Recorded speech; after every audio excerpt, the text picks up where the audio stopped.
राम सिया राम जय जय राम। राम सिया राम जय जय राम। जय श्री राम। प्रिय भक्तों, आज हम रामायण के लंका कांड में दोहा संख्या नंबर 45 और 46 तक सुनेंगे। मेघनाद समकोटि सत जोधा रहे उठाई, रामा जोधा रहे उठाई। जगदाधार शेष किमी उठे चले खसी आई, सियावर राम जय जय राम। मेरे प्रभु राम जय जय राम। इस दोहे का अर्थ है, मेघनाथ के समान 100 करोड़ योद्धा उन्हें उठा रहे हैं, परंतु जगत के आधार श्री शेष जी उनसे कैसे उठते। तब वे लज्जा कर चले गए।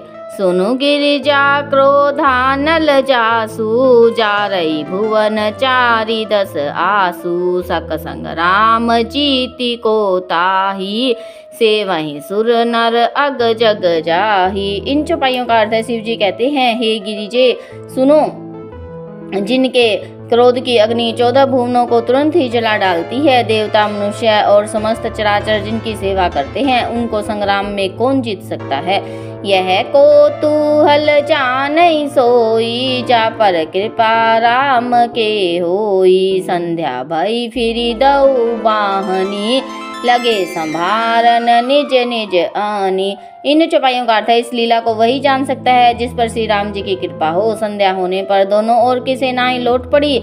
सेनापति अपनी अपनी सेनाएं संभालने लगे।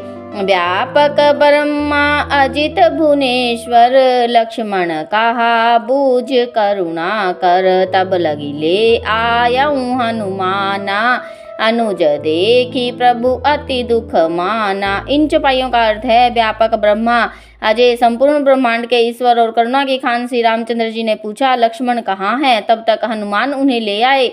छोटे भाई को देखकर प्रभु ने बहुत ही दुख माना। जामवंत कह बैद सुसेना, लंका रही को पठई लेना। धरी लघु रूप गयऊं हनुमाना, आन्यऊ भवन समेत तुरंता। इन चौपाइयों का अर्थ है, जामवंत ने कहा, लंका में सुसेन वैद रहता है, उसे ले आने के लिए किसको भेजा जाए। हनुमान जी छोटा रूप धर कर गए और सुसेन को उसके घर समेत तुरंत ही उठा लाए।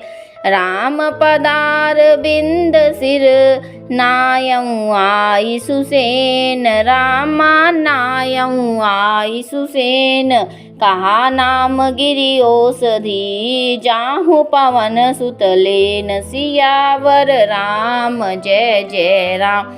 मेरे प्रभु राम जय जय राम। इस दोहे का अर्थ है, सुसेन ने आकर श्री राम जी के चरण बिंदों में सिर नवाया। उसने पर्वत और औषध का नाम बताया और कहा कि हे पवन पुत्र, औषधि लेने जाओ।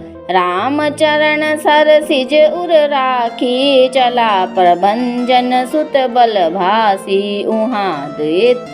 उहाँ दूत एक मर मुजनावा, रावणु काल नेमि ग्रह आवा।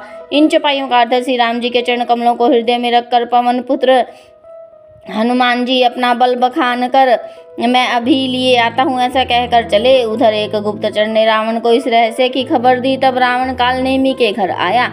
10 मुख कहा मर मुते ही सुना, पुनि पुनि काल नेमि सिर धूना। देखत तुम ही नगरु जेहि जारा, तासु पंथ को रोकन पारा। इन चौपाइयों का अर्थ है, रावण ने उसको सारा मर्म बतलाया। काल नेमि ने सुना और बार बार सिर पीटा और खेद प्रकट किया। उसने कहा, तुम्हारे देखते देखते जिसने नगर को जला डाला, उसका मार्ग कौन रोक सकता है। भजु रघुपति करुहित आपना, छाड़हु नाथ मृषा जल्पना। नीलकंज तनु सुंदर श्यामा, हृदय राखु लोचन अभिरामा।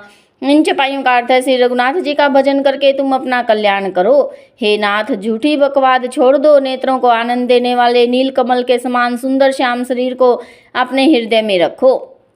मैं ते मोर मूढ़ता त्यागूं, महामोह निशिशु तत जागूं।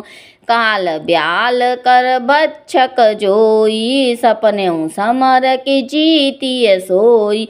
इन चौपाइयों का अर्थ है मैं तू भेदभाव और ममता रूपी मूढ़ता को त्याग दो। महामोह रूपी रात्रि में सो रहे हो, सो जाग उठो। सो जो काल रूपी सर्प का भी भक्षक है, कहीं सोपन में भी वह रण में जीत सकता है।